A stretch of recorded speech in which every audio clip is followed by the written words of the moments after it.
Welcome to the Kent Lapp Podcast. All right, so NAFTA.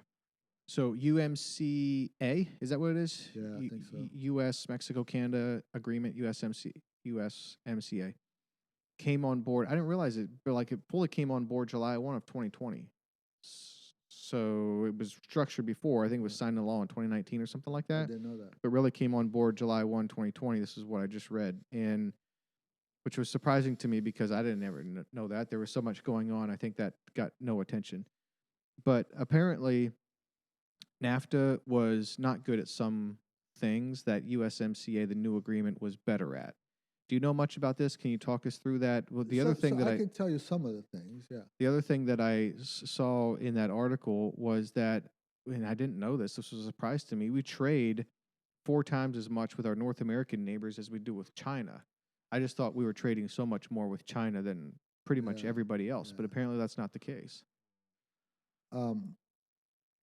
Yeah, so there are some obvious things you can point out that with the North American Free Trade Agreement happened in the 80s, I think, or 90s, early 90s. I feel like it was the 80s, but yeah. So it specifies, for example, what percentage of the parts have to come from within a zone to be exempt from certain taxes and so on, right? Tariffs. And the obvious thing that was obsolete about it is that the components in cars actually change over time. You know, there are components in a Tesla that didn't even exist and go into a car prior to back in 1990. There are components in my car that didn't exist. We didn't have airbags. I don't remember airbags till like 20 years ago. I don't remember that. And you have all the sensors that go on LCD screens. You didn't have that either. So those things just didn't count as parts.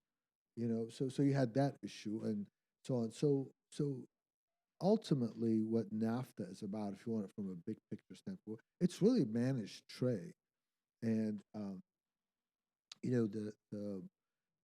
actually, interestingly enough, Jimmy Carter, under his administration, came up with this idea where, because in the 70s, the automobile industry in the United States was decimated, okay, because cost of fuel and the inefficient, unreliable cars was a disaster, and the Japanese were doing really well.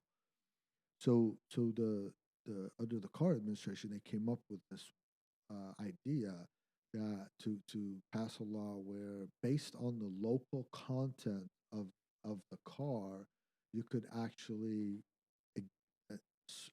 bypass tariffs. So in other words, to the Japanese manufacturer, if you assemble a car here, make some of the components, it was 60%, I believe, was the magic number. Don't quote me on that. So, and actually, the famous story that I was told when I first came to Tennessee is it was Lamar Alexander took this legislation and went to